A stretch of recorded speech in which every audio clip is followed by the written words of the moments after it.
Manini nani ba magistrat wana batie baza ba magistrat bazo dépendre na FCC quel que soit Félix aza wana kaka pona konomé mais muto azo sala ba proposition na ba choix par-ci par-là eza Kabila azo sala ngona kinga kati donc eza ba proposition Kabila sala bo lokola Félix aloba ki aza partenaire na ya ko banda consulter à tout moment esika za la bloquer Kabila.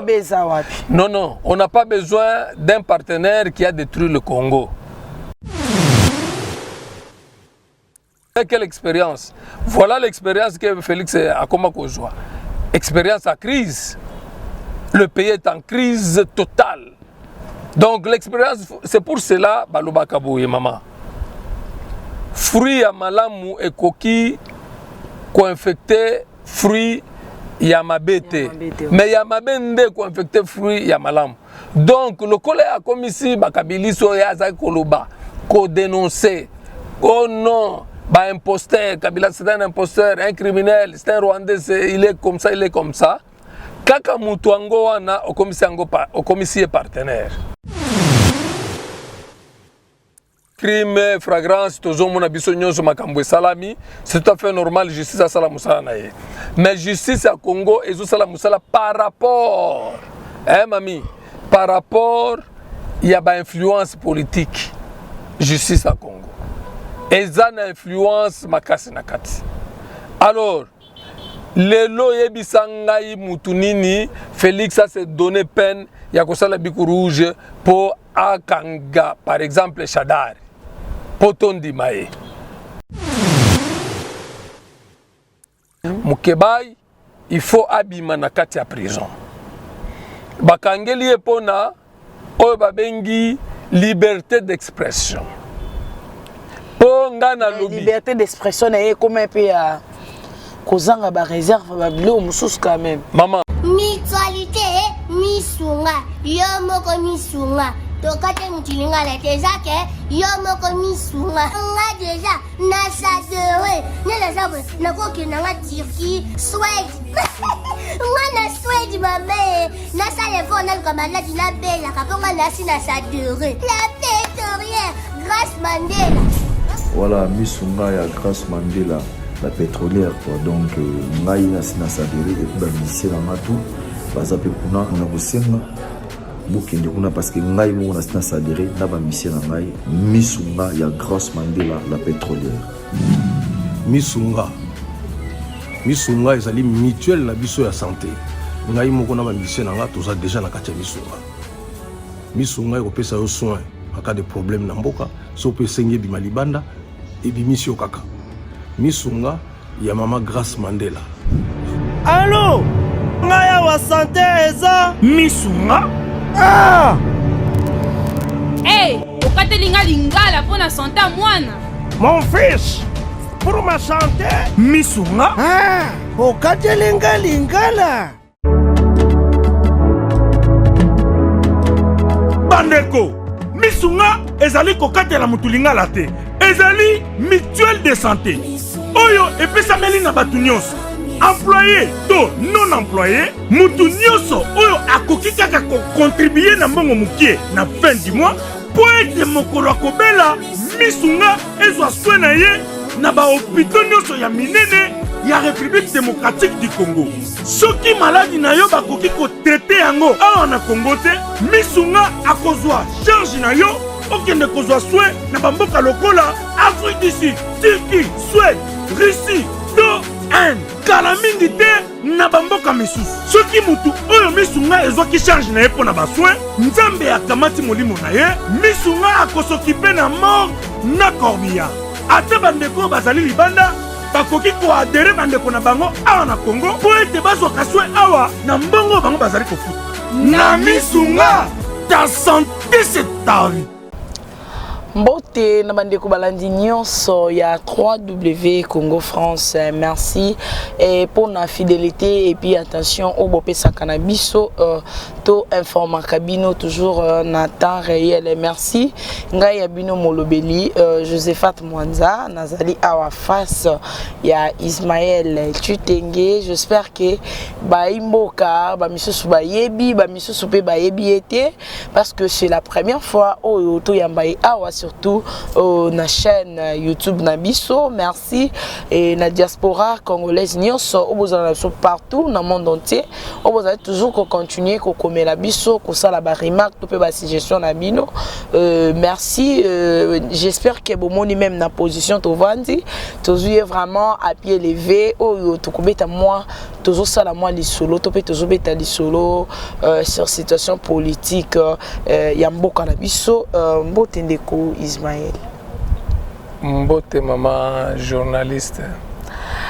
Merci Botonzi mingi nazane sengo parce que na yambio topé au accordé biso nzela na pambate oleka a on a kata chaîne YouTube n'aime bien que tozio à pied levé na kati ya mutuka bandeko bazali kolanda biso eza ba imboka misusu ba yebio ba misusu pe ba yebioté parce que deux fois tobi que vous avez parmi ba héros dans l'ombre ya mboka na biso et kozala esengo mingi ko se présenter soki oki kozala mabete pour que bandeko bayeba soki na yambi nani na plateau na ngai.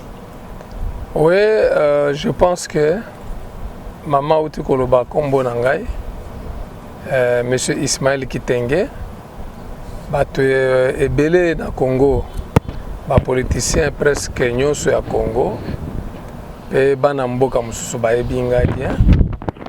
Ça fait au moins depuis 2015 na retaki koleka na bilili la télévision pour na déjà situation ezaki nazaki déjà averti que à partir de 2015 la situation ya mboka est comme vraiment sombre et c'est pour cela nazwa qui réserve à koleka na ba écran pour na ko éviter ba désarmes sous politique oyo autorité prédatrice mususu bazo ko prépara pour na ko étouffer ba autochtone ba vrai ba na mboka o bazo sala politique bazo s'impliquer na politique pour na koyeba que mboka na biso eko kolongwa na kati ya ba situation difficile oyo tozoko vivre depuis Mobutu Akenda ti lelo ba congolais bazaka na kati ya turbulence multiforme oyo ezosala que bato nyonso bakomi na tumulte. Lorsqu'on parle il y a que peuple bakomi na tumulte, cela veut dire que mboka ezali na kati ya instabilité totale. Ok, merci Mbok ezali na kati ya instabilité totale. Wana maloba ya Ismaël Kitenge. Ismaël Kitenge, tout ça nous analyse il y a situation politique ya mboka na biso depuis alternance et salama tilelo. Où sommes-nous par rapport à l'évolution, surtout sur les plans politiques et en Canabiso analyse. Quelle analyse faites-vous par rapport à ça? Maman, qu'est-ce que vous appelez alternance? Alternance, c'est un changement. Donc, total accueil, renversement du pouvoir, c'est un kamata. Mai ya salité aux qui na kata cantine. Ko renverser yango ko sokola cantine pe ko kende ko toka mai asika. Cela veut dire changement, renversement du pouvoir, alternance yangoana. Mais awa batu bazo parler d'alternance masqué par un accord politique ici et à oyo euti ko signame kuna na palais de la nation entre Félix Tshisekedi na Kabila, na Joseph Kabila. Cela veut dire quoi? Il n'y a pas eu alternance. Vraie alternance, c'est l'inga ko salema que ba oyo ba gagna ki ba élection ba ju bokonzi. Donc bakozala na pouvoir oyo babengi pouvoir totalitaire bazwi bokonzi na bango baza majoritaire na parlement mpe na bainstitution donc moto azwi bokonzi nde akogere aza na programme na ye oyo bato nyonso ifo balanda. Mais ici nous parlons il y a alternance moko oyo ezali maléfique. Ça n'existe pas une alternance au Congo.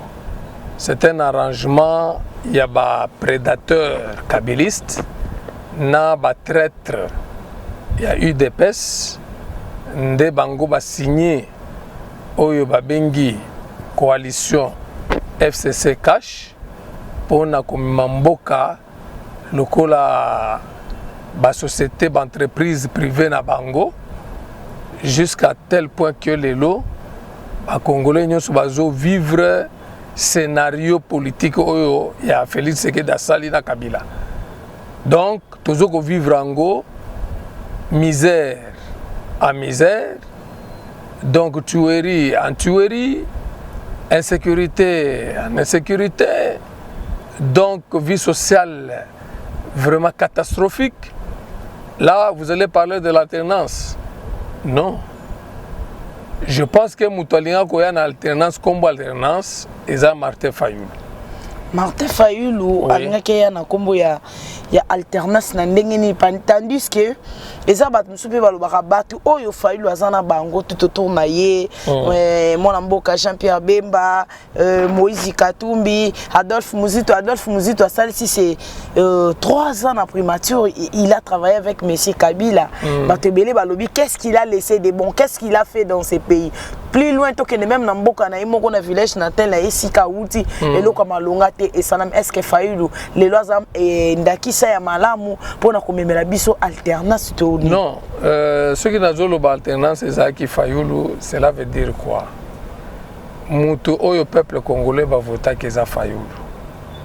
Donc Fayulu a été élu par le peuple congolais na élection 2018. Donc, ce qui est là, au lobby makambo etali, bakatumbi, bambemba, banini tout ça, bamuzito. Batouana ponanga tant qu'un internationaliste politique et puis indépendant, totalement indépendant. Nga na benga kabandeko wana ba ex-kabiliste, na benga bango les convertis. Donc les convertis politiques. Bato bamoni ke trop c'est trop moyen basangana ba continuer basa la continuité ya système kabiliste ezate nde ba renoncer ba koma koluka positionnement pour que bako kosala donc bako kosala atmosphère politique mosusu par rapport ya oya ba kabiliste.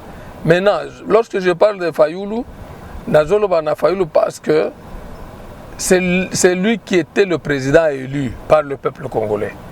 Bon, comme Kabila Monaki qui non avec Fayulu, Azana mille difficultés à Kosala ou Azo Sala Lelo, il y a s'imposer.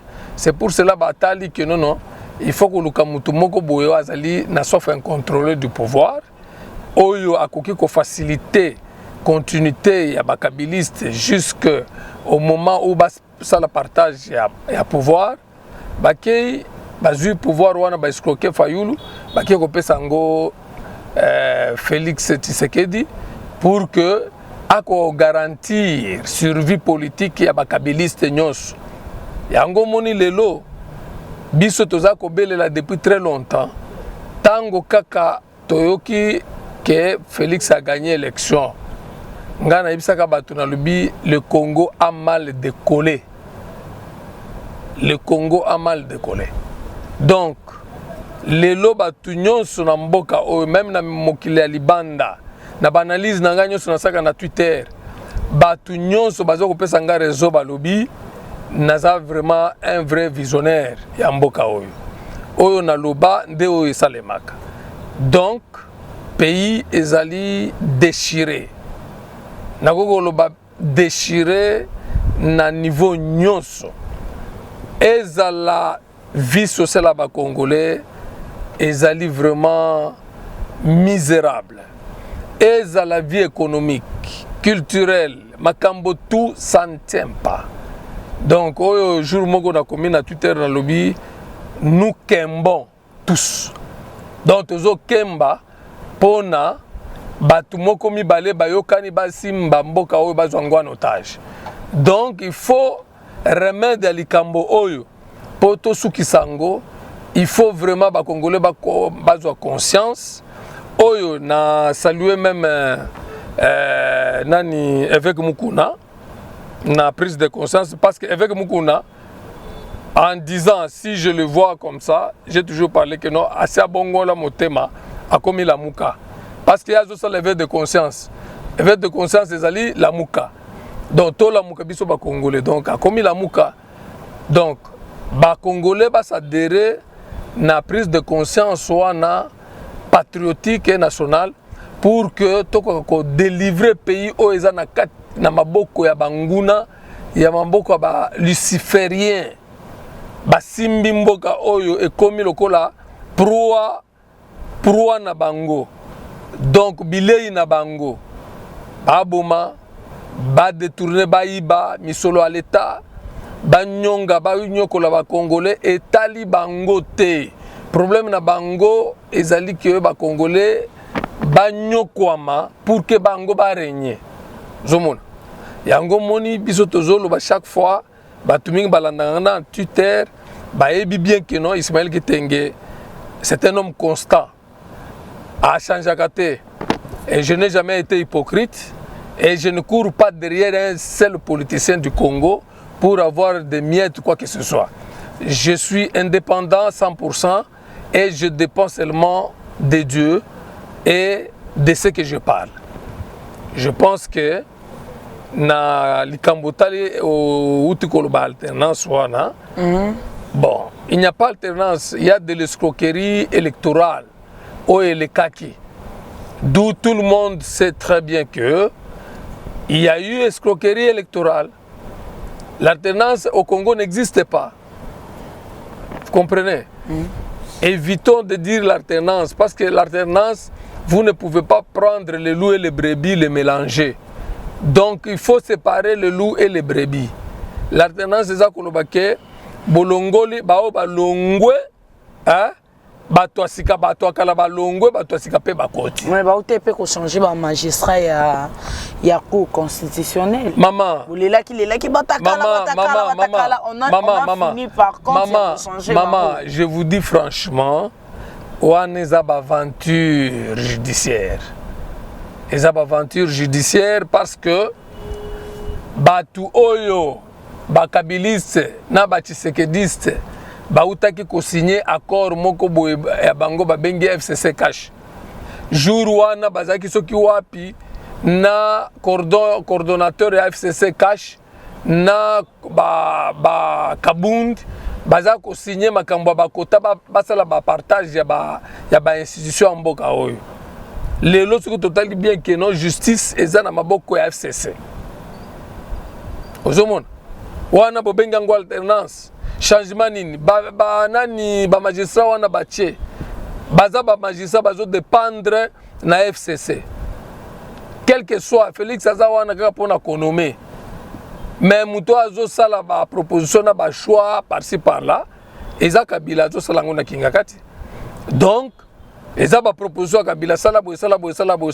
Lokola Félix aloba ki aza partenaire na ye akobanda consulter ye à tout moment esika za la bloquer. Kabila Non, on n'a pas besoin d'un partenaire qui a détruit le Congo. On n'a pas besoin de ces partenaires là. Tous a besoin d'un partenaire oyo asala bolamu pona Congo. Ce qui est l'alternance salami, président Abimi, abonné du forme réellement élu.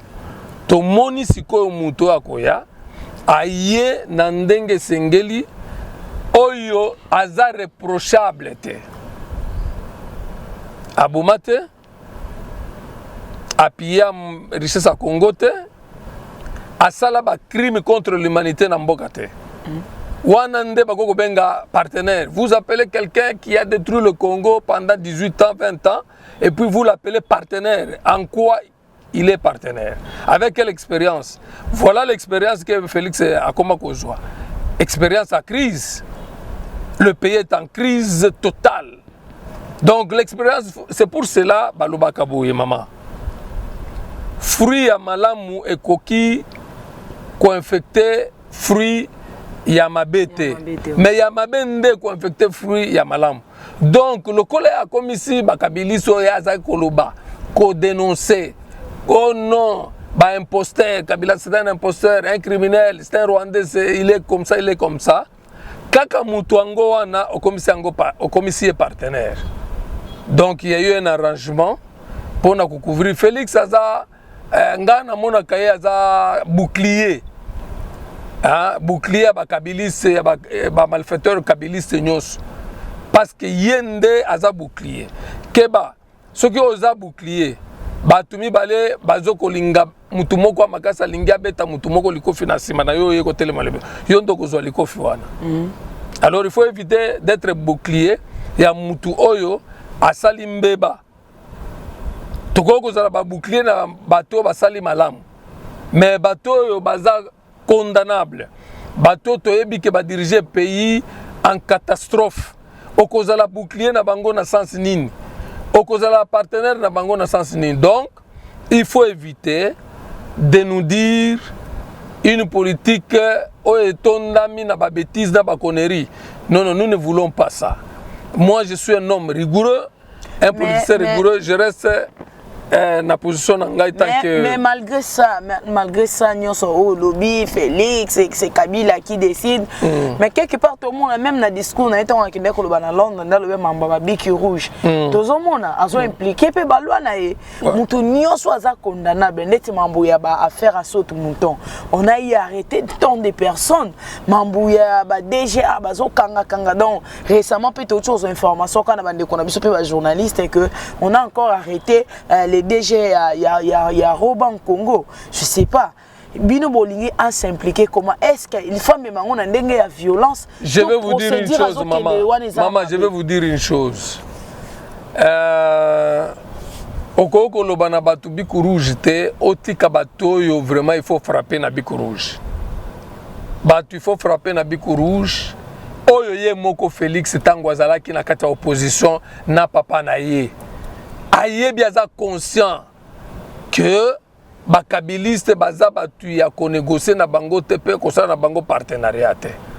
Na ye na biso nyonso na bafalu na peuple congolais toza ko bunda toko isa régime ya Kabila.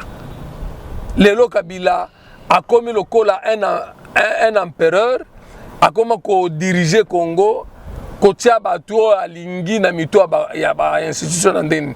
Un simple sénateur à vie, soi-disant, à cause de jamais autorité morale, il y a majorité parlementaire. À cause de un simple sénateur à vie. Donc, Moutouana, malgré Bilo Konyo soit sali na mboka ou Amabe, Bino Ozuye, qui a comme camarade na Bino, donc partenaire na Bino, Bikuru Jouane ya Lobaki, ils ont s'appliqué. Biso tolingi tout le monde a biku rouge s'appliquer na katia bakabiliste. Mais il faut que mes procédures eza malembe. Non non. Est-ce que ça batumsu vous ne pouvez pas vous ne pouvez dans cette ministre provincial on a ndeko doli makambo. Maman, wana eza ba crime. Soki crime flagrance tozomona biso nyonso makambo salami, c'est tout à fait normal justice à sala musala na ye. Mais justice à Congo ezo sala musala par rapport mami, par rapport il y a une influence politique justice à Congo et ça une influence makasi nakati. Alors lelo yebisangai mutunini Félix a se donné peine ya kosala biku rouge pour akanga par exemple Chadar potondi maé. Mais il y aura les temps. Non. Mais c'est tout un procédure. On ne peut pas venir arrêter quelqu'un comme ça. Maman. Tango régime balubi régime changé. Président oya koya na ba oya kala ba oya basali ba crime na kati FCC na lobi te ke batunyo so baza mabe. Vous comprenez? ba mususu bazali ba congolais o bazali na ba réserve ya kosala mabe. So Shadar ba okangaka po alobaki hyperkiti politique. Non, Shadari, déstabiliser Shadari azali na ba dossier belé. Chaque kabiliste influent na mboko azaki pembeni ya Joseph Kabila azana dossier judiciaire. Donc ba dossier judiciaire wana oyo Félix ko appliquer en te. Pona nini parce que bazana kati ya coalition.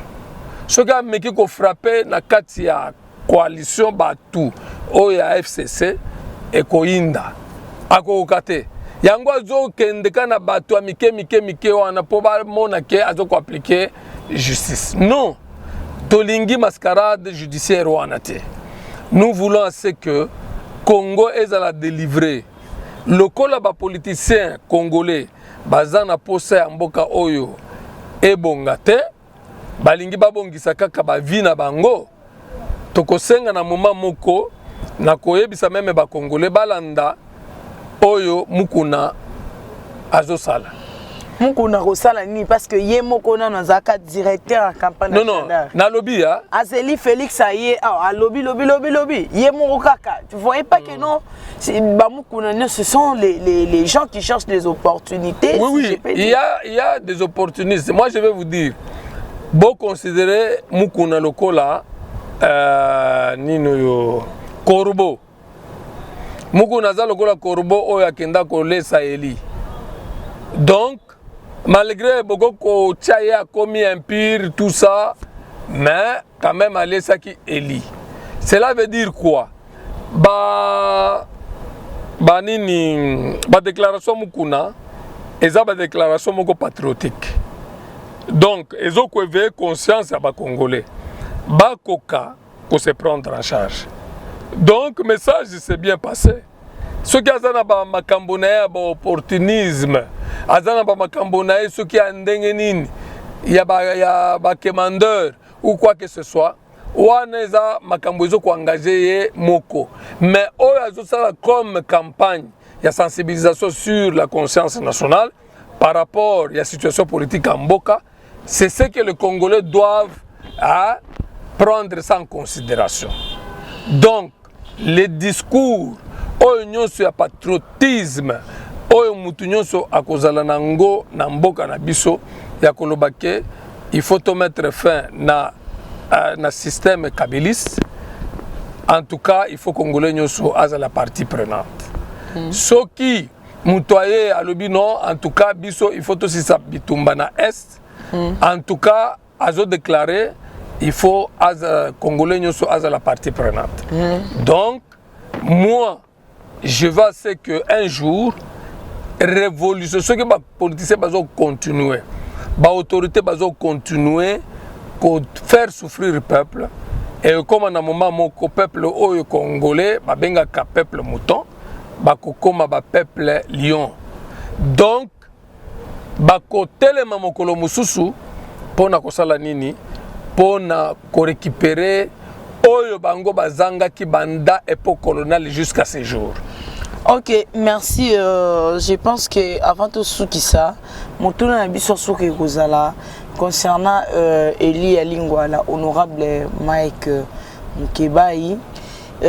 Cour constitutionnelle, la personne qui avale Babi Misaye, mais jusqu'ici, il est toujours retenu Kuna Nakati à prison, Yamakala. Quelle analyse faites-vous par rapport à ça? Bon, Oezamboka désordonné en tout, et puis Ezamboka anarchie, Mboka Oyo Batu ba respecta Kamibe côté, Mutuna Mutuazo na décision na ina Mubeko na Ekocha. Donc, moi je crois bien la solution pour le Congo est la révolution congolaise. France a la révolution, les lobes comme pays développé. Chine a la révolution, les lobes comme pays développé.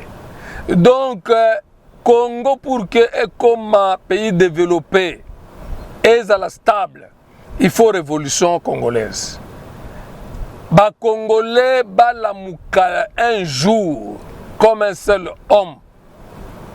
Baloba non la dictature, non na tuerie, non na insécurité, non na instabilité, non na détournement des deniers publics, non na anti-valeur. Les jours là, ba autorité nyonso oyo bazoko ya ko s'aventurer na mboka oyo, bakobanga peuple, bakozonga batu. Zomona. C'est parce que le peuple congolais a punir l'autorité de mon côté. Donc, comment les Congolais même moko boye bakenda na bango na batoire kaka po ba égorger bango. Congolais se retrouver te na mboka na ye. Richesse ya mboka oyo partagée équitablement te. Comment to koloba ke to soutenir bakonzi oyo bazali ko détruire ko boma ko bebisa mboka na biso. Non. Nous ne pouvons pas donc accepter qu'on soutenir l'anti-valeur. Ba autorité wana ba détourneur wana o bazo copier ba richesse mboka oyo baza ba anti-valeur. Il faut pas qu'on considère ba wana comme ba autorité. Ce sont des ennemis. Baza ba ennemi à Congo, mutunyo so ayibi même $100, $1 à Congolais, na caisse à l'État, c'est un voleur, il n'est pas une autorité. Parce qu'une autorité ne peut pas voler, ne peut pas détourner, une autorité ne peut pas tuer, une autorité ne peut pas mentir, une autorité ne peut pas piller, une autorité ne peut pas être traître, une autorité ne peut pas être un malfaiteur. Mais quand même mal équipé. Yango ce qu'on a lobby. Donc la politique pèse sur la justice au Congo. Moutou, parce qu'il y a autorité quelque part, a décidé pour na sora Moutou boye injustement, parce qu'il y a autorité quelque part, allez Moutouana badmettre. Donc, balandi, nyati justice, nyati décision à justice. Donc, biloko nyonso wana ezosalema na Congo, c'est l'anarchie. Il n'y a pas une justice au Congo qui fonctionne normalement. Il y a une justice, il y a 2 poids 2 mesures. Ce que oza na mbongo te, oza na pouvoir te, ce que okutani na likama na kati ya mboka oyo yebaka ke oko souffrir. Mais ce qui oza na pouvoir, oza autorité quelque part et qui oza na mbongo, oza na nini, donc okomona justice ekomi ya yo ya konyata. Mukebai il faut abima na kati ya prison. Bakangeli epona oyo babengi liberté d'expression. La liberté d'expression est comme un peu à Kozanga ba réserve ba bilo mususu quand même. Maman. Liberté d'expression et permettre tout ça ba outrage contre. Non, outrage zanine. Si on constate que Mutoyo a détourné mbongo à l'État, au président de la République a yibi mbongo à l'État, Tokei na bilili tolobi non, le chef de l'État a détourné de l'argent. Et ça outrage. Non. Donc, toujours le makambo est la réalité, toujours vivre. C'est à toi ce que balobi que non au yibi aux autorités babiso ko yibi ou bien au détourné au sali likambo songolo prouver ango que au sali angote. Kobanda ko kanga batu te parce que balobi que non likambo moko balobi ango vérité. Non, ce n'est pas sérieux.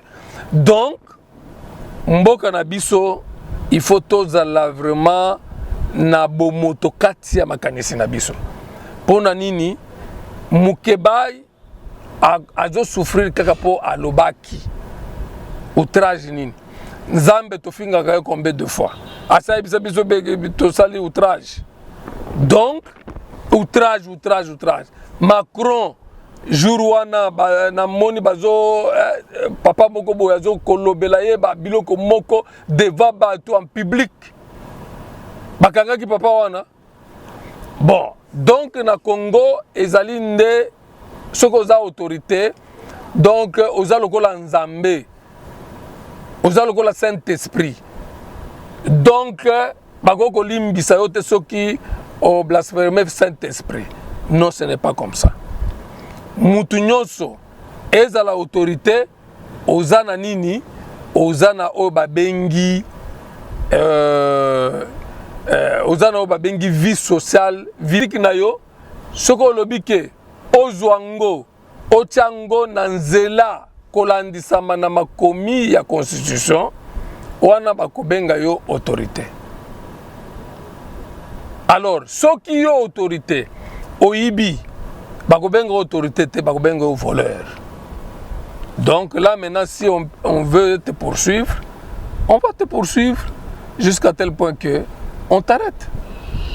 Ok, voilà, merci Ming Bandeko Balandi, Bolandi biso partout. J'espère que Bozui et Yandeko Ismaël, les Araka qui juste pour quelques minutes que ça la analyse, mais je crois que continuer dans le prochain numéro, toujours dans l'actualité, Yambo Canabiso, topé toko lobby la raba CG Milsus maintenant au état politique, toko Yamba kai toujours dans le numéro, j'espère que ma soleil qui vraiment est belé à Koloba, mais vu que tout ce qui m'a Nasima Yangonga, donc tout ce qu'on a choisi Mendeko Ismaël pour na kosuki sa les lobanoni ne koki Koloba na ba diaspora congolaise au bazota la biso na monde entier. Bon, moi je crois que tout s'est mobilisé. Bisonyo soto tikana no ba tous on a divergence na biso to tsango à côté. Ba Congolais autochtones oyo bayebi ke baza ba Congolais la ba o baza na mikili. Boluka partout le moyen ya ko sauver Congo. Congo elongwa na kati ya ba turbulence to sanctionner batu oyo nyonso basali mabe na Congo. Là tokomona soki impunité sili na Congo mutu nyonso oyo azali impliqué na kati ya ba crime na banani mabe na kati ya mboka akoka koyeba kofuta oyo esengeli kofuta na sens que il faut aller na justice. Yango biso tozoloba ke tozala toujours na mobilisation pour tokoka ko sauver Congo. Soki te donc to espérer paix, cohésion et développement Congo. Ok, merci beaucoup Nabande Koubalandi, Nandenge Bolanda qui sont partout, pourquoi pas à le boss Didi Dipumba, merci beaucoup et merci Nabino Nyonso au bon continent toujours kobenga pe kopé sa capacité son Nabino par rapport au sujet d'actualité, ba numéro Nabiso zaka toujours affiché au banc de vos écrans, hein, n'hésitez pas toujours s'il faut appeler, s'il faut donner des précisions soit des suggestions, il faut toujours nous appeler. Nous sommes là, c'est notre devoir de vous informer. Cette émission a pris fin pour aujourd'hui. À nous revoir au prochain numéro. Bye.